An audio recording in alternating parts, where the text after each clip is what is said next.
Hello everyone, welcome to my channel and thanks a lot for love and support. आज की video में बात करने वाले हैं काला जादू की हकीकत की। क्या कोई वाकई हमें काला जादू करा सकता है? अगर करा सकता है तो क्या इसका कोई तोड़ है? बहुत सारे रहस्यों से पर्दा उठाने वाले हैं, सो वीडियो के अंत तक बने रहिए। Thank you so much. आगे बढ़ते हैं। काला जादू एक ऐसा शब्द है, अगर जब भी आपने सुना होगा इससे जुड़े नकारात्मक विचार ही आपके अंदर आए होंगे, है ना? कॉमेंट कीजिए। बट आज इसे साइंटिफिक वे में एनर्जी के माध्यम से समझेंगे। वैसे तो इससे जुड़े तांत्रिक विद्या इत्यादि पर फर्स्ट वीडियो में बात कर चुके हैं। अगर वीडियो नहीं देखी है तो लिंक आपको डिस्क्रिप्शन में मिल जाएगी, प्लीज़ देख लीजिएगा। आगे बढ़ते हैं। काला जादू या तांत्रिक विद्या ये उच्च स्तर की टेक्नोलॉजी है जिसका प्रयोग लोग प्राचीन काल से करते आ रहे हैं। अब ये उनके हाथ में है कि इसका प्रयोग सही करना है या गलत। आप ऐसे समझिए, ऊर्जा सिर्फ ऊर्जा होती है, वह ना तो दैवी होती है और ना ही शैतानी होती है, यानी कि ना ही गलत होती है ना ही सही होती है।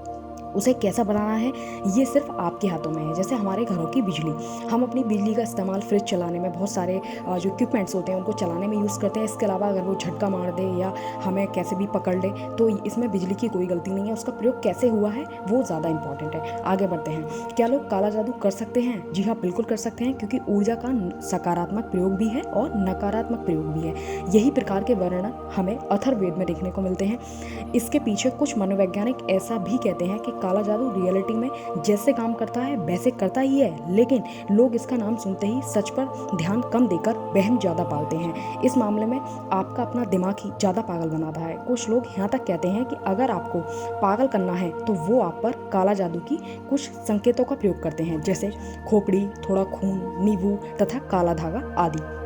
इनसे भी आप वहम पाल सकते हैं और आप देखेंगे कि आपको ऐसा लगेगा कि मुझे किसी ने काला जादू करा दिया, मुझे किसी ने अजीब करा दिया, मुझे अजीब फील हो रहा है, ऐसी आपको फीलिंग होती नजर आएगी।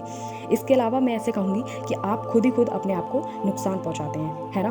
अगर इन शॉर्ट कहूँ तो असली ढंग से किए जाने से ज़्यादा हम अपने आप को दिमागी तौर पर पागल कर रहे होते हैं। ग्रंथ ऐसा बताते हैं। इसके लिए आप अच्छे मंत्रों से जपित रुद्राक्षों का प्रयोग कर सकते हैं, जो कि नकारात्मक ऊर्जा से आपकी सुरक्षा करता है। अब बात करते हैं इसका कोई बचाव है? हाँ, बिल्कुल है। यदि कोई प्रश्न है तो उसका हल जरूर है ना?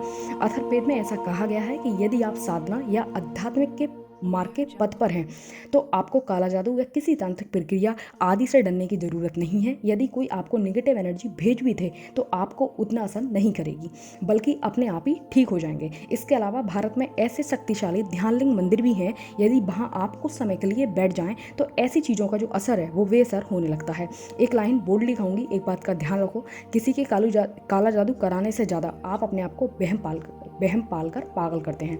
एक चीज़ और, यदि कोई नेगेटिव एनर्जी कहता है तो उसका मतलब हमेशा काला जादू नहीं होता है।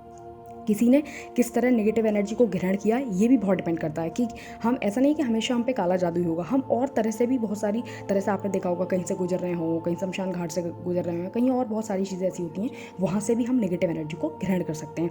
जैसे ऐसे समझिए, एक एग्जाम्पल से, ये ज़रूरी नहीं है कि कोई आपको फल जहरीला बनाकर ही देगा।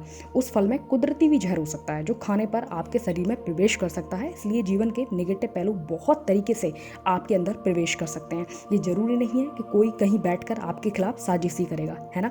गाइज, यदि आपको अथर्ववेद पढ़ना है तो इसकी लिंक आपको डिस्क्रिप्शन में मिल जाएगी, हिंदी में अवेलेबल है, आप वहाँ जाके देख सकते हैं। इसके अलावा अगर आपको और भी कोई डाउट है तो आप हमें इंस्टा पर सीधे डीएम कर सकते हैं, इसकी लिंक आपको डिस्क्रिप्शन में मिल जाएगी। और कोई डाउट हो तो कमेंट कीजिए। And thank you so much.